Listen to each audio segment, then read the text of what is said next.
Hello दोस्तों, तो कैसे हो आप सब। आज की इस वीडियो में हम लोग बात करने वाले हैं बिहार बोर्ड क्लास 12 बायोलॉजी के 5 मोस्ट इम्पोर्टेंट वीवीआई क्वेश्चंस को लेके आए हुए हैं। चलिए वीडियो को देरी न करके स्टार्ट करते हैं। सबसे पहला क्वेश्चन है कि लैंगिक जनन क्या है। इसका आंसर देखेंगे। लैंगिक जनन वह प्रक्रिया है जिसमें नर और मादा युग्मक यानी शुक्राणु और अंडाणु के संलयन यानी फ्यूजन से युग्मनज यानी जायगोट बनता है, जिसमें नए जीव का विकास होता है और इस जनन में संतान अपने माता पिता दोनों के गुण प्राप्त करती है तथा आनुवंशिक विविधता पाई जाती है।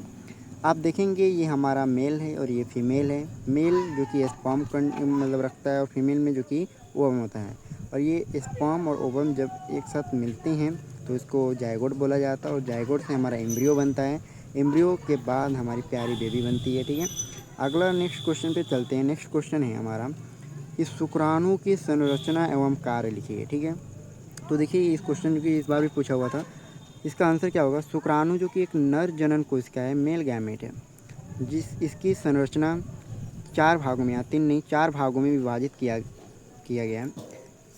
पहला होता है हेड पार्ट, दूसरा होता है हमारा नेक पार्ट, यहाँ पे आप देखेंगे नेक पार्ट, और तीसरा होता है मध्य भाग यानी मिडिल पीस, तथा चौथा पार्ट होता है पूंछ यानी टेल, और शीर्ष में केंद्रक होता है, और मध्य भाग में माइटोकॉन्ड्रिया जो ऊर्जा प्रदान करते हैं, तथा पूंछ जो कि शुक्राणुओं को गति देती है।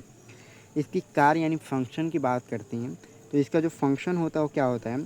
शुक्राणु अंडाणु से निषेचित करके युग्मनज यानी जायगोट का निर्माण करती है, फॉर्मेशन करती है, जायगोट फॉर्मेशन, तथा पिता के जो आनुवंशिक गुण होती है वो संतान तक पहुंचता है। ठीक है, आप इस डायग्राम को भी क्लियर रखिएगा क्योंकि यहाँ पे डायग्राम भी आ जाते हैं क्वेश्चन में और इस बार पूछा गया था।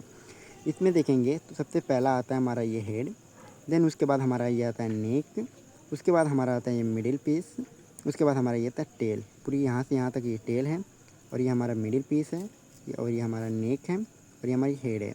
हेड के ऊपर एक कैप लाइक स्ट्रक्चर है जिसको हम क्या बोलते हैं, एक्रोजोम बोला जाता है इसको, एक्रोजोम। और ये हमारा प्लाज्मा मेम्ब्रेन है। और इस हेड में क्या होता है, इस हेड में क्या होता है, न्यूक्लियस कंटेनिंग क्रोमोसोमल मटेरियल होती है। और मिडिल पीस में क्या, मिडिल पीस में जो होती है माइटोकॉन्ड्रिया होती है जो एनर्जी सोर्स ऑफ स्विमिंग करती है होती है। ठीक है, यहाँ पे माइटोकॉन्ड्रिया किस में पाया जाता है, यहाँ से भी ऑब्जेक्टिव क्वेश्चन पूछा जाता है तो मिडिल पीस में लिखेंगे। ठीक है, चलिए अगला नेक्स्ट क्वेश्चन पे बढ़ते हैं। तीसरा नंबर क्वेश्चन है कि अंडाणु की संरचना एवं कार्य लिखिए। तो चलिए उत्तर देखते हैं। अंडाणु यानी ओवम मादा जनन कोशिका यानी फीमेल गैमेट है। यह मानव शरीर की सबसे बड़ी गोलाकार अचल यानी नॉन मोटाइल तथा अगुणित यानी हैप्लॉइड जिसको एन बोलते हैं कोशिका होती है। इसका निर्माण अंडाशय यानी ओवरी में होता है। अंडाणु में निम्नलिखित भाग पाए जाते हैं। पहला जो कि न्यूक्लियस यानी केंद्रक, इसमें माता के आनुवंशिक गुण यानी जीन्स होते हैं। सेकेंड, कोशिका झिल्ली यानी कोशिका द्रव यानी साइटोप्लाज्मा, इसमें भ्रूण के प्रारंभिक विकास के लिए आवश्यक पोषक पदार्थ संग्रहित रहती हैं। ठीक है, उसके बाद हमारी आती है बाहरी झिल्ली यानी सेल मेम्ब्रेन, या अंडाणु की सुरक्षा करती है तथा निषेचन के समय केवल एक शुक्राणु को प्रवेश करने देती है। इसकी कार्य की बात करते हैं, फंक्शन क्या होती है, तो शुक्राणुओं से मिलकर युग्मनज यानी जायगोट का निर्माण करता है और भ्रूण के प्रारंभिक विकास के लिए आवश्यक पोषण प्रदान करता है, माता के आनुवंशिक गुणों को अगली पीढ़ी तक पहुंचाता है। ठीक है, नेक्स्ट क्वेश्चन बढ़ते हैं। नेक्स्ट क्वेश्चन है हमारा कि निषेचन क्या होता है और इसके प्रकार लिखना है। ठीक है, तो उत्तर लिखेंगे निषेचन यानी फर्टिलाइजेशन वह जैविक प्रक्रिया है जिसमें नर युग्मक यानी शुक्राणु तथा मादा युग्मक यानी अंडाणु आपस में संलयित यानी फ्यूजन होकर युग्मनज यानी जायगोट का निर्माण करती है, और यही युग्मनज आगे चलकर भ्रूण यानी एम्ब्रियो बनाती है तथा बाद में नए जीव में विकसित होती है। और निषेचन की प्रक्रिया से माता एवं पिता दोनों के आनुवंशिक गुण संतान में क्या हो जाती है, स्थानांतरित होती है तथा नई पीढ़ी का क्या होता है, फॉर्मेशन होता है, निर्माण होता है। ठीक, अगला क्वेश्चन पे बढ़ते हैं। अगला क्वेश्चन है कि निषेचन के, अब इसके प्रकार देख रहे हैं। ठीक है, निषेचन के प्रकार, तो निषेचन 2 प्रकार की होती है, एक होता है एक्सटर्नल फर्टिलाइजेशन, एक होता है इंटरनल फर्टिलाइजेशन। तो सबसे पहले हम बात करते हैं एक्सटर्नल फर्टिलाइजेशन क्या होता है। जब शुक्राणु और अंडाणु यानी स्पर्म और ओवम का संलयन शरीर के बाहर होता है तब उसको हम बोलते हैं एक्सटर्नल फर्टिलाइजेशन। फॉर एग्जांपल हम लेते हैं, जैसे जल में भी हो सकता है, बाहर में भी हो सकता है। तो सामान्यतः जल में होता है तो उसे बाह्य निषेचन कहते हैं।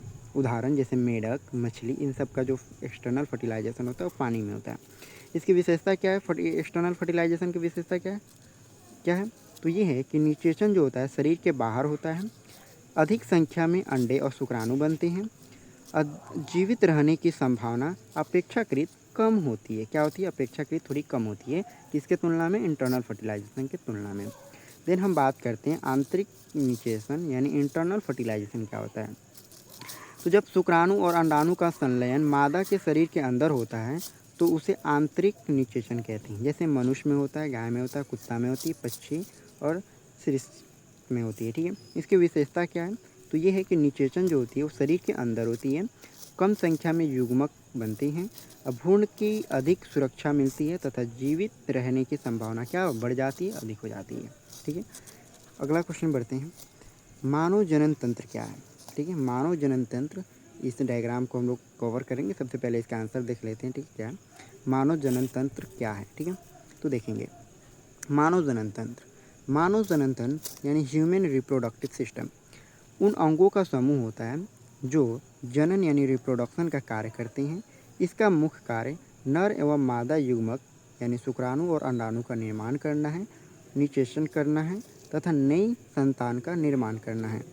मानव जनन तंत्र दो प्रकार की होती है। ठीक है, एक होता है मेल रिप्रोडक्टिव सिस्टम, एक होता है फीमेल रिप्रोडक्टिव सिस्टम। तो बढ़ते हैं मेल रिप्रोडक्टिव सिस्टम की ओर, यानी पुरुष जनन तंत्र, मेल रिप्रोडक्टिव सिस्टम। पुरुष जनन तंत्र के प्रमुख अंग हैं वृषण यानी टेस्टिस, एपिडिडाइमिस होती है, उसके बाद शुक्रवाहिनी यानी वास डिफरेंस, मूत्रमार्ग यानी यूरेथ्रा। ठीक है, तो जो टेस्टिस होती है शुक्राणु एवं टेस्टोस्टेरोन हार्मोन का क्या करती है? फॉर्मेशन करती हैं। जो एपिडिडाइमिस होती है ये शुक्राणुओं का परिपक्व यानी मैच्योर होने एवं इसको स्टोरेज करती है यानी संग्रहण करती है। जो वास डिफरेंस होती है क्या होती है? शुक्राणुओं को आगे ले जाती है। और जो यूरेथ्रा होता है वीर्य को शरीर से क्या कर देती है? बाहर निकाल देती है, निकलता है। दूसरा बात करते हैं स्त्री जनन तंत्र यानी फीमेल रिप्रोडक्टिव सिस्टम। तो स्त्री जनन तंत्र के प्रमुख अंग हैं अंडाशय यानी ओवरी, अंडवाहिनी यानी फैलोपियन ट्यूब, गर्भाशय यानी यूटेरस और योनि यानी वेजाइना। तो जो अंडाशय होता है ओवरी, ये अंडाणु और एस्ट्रोजन तथा प्रोजेस्टेरॉन हार्मोन का क्या करती है? फॉर्मेशन करती है। याद रखेंगे, ओवरी क्या करती है? अंडाणु एवं एस्ट्रोजन एंड प्रोजेस्टेरॉन हार्मोन का क्या करती है? फॉर्मेशन करती है। जो अंडवाहिनी यानी फैलोपियन ट्यूब होती है अंडाणु को गर्भाशय तक ले जाती है तथा यही सामान्यतः निषेचन होता है। ठीक है, और गर्भाशय यानी यूट्रस, भ्रूण का क्या होती है? पूरी तरह से कंप्लीट डेवलपमेंट यहीं होती है। योनि यानी वेजाइना जो कि मैथुन या प्रसव या मासिक धर्म का ये क्या होती है? मार्ग यानी रास्ता होती है। मानव जनन तंत्र के प्रमुख कार्य क्या है? फंक्शन क्या है? तो ये नर और मादा युग्मकों का क्या करती है? निर्माण करती है, निषेचन की प्रक्रिया संपन्न करना और भ्रूण के विकास के लिए उपयुक्त स्थान प्रदान करना और नई संतान का निर्माण करना। ठीक है, तो आज की वीडियो हमारा यहीं पे ख़त्म होता है। Thank you. लेक्चर हमारी एंड होती है। Keep studying, stay consistent, achieve your goal. And आपको ये वीडियो कैसा लगा आप एक कमेंट में बताइएगा। अगर आपको इसी टाइप का वीडियो चाहिए तो आप कमेंट में बताइए। और वीडियो अगर आपको अच्छा लगा तो वीडियो को लाइक करें और चैनल को सब्सक्राइब करना ना भूलें। Okay, thanks.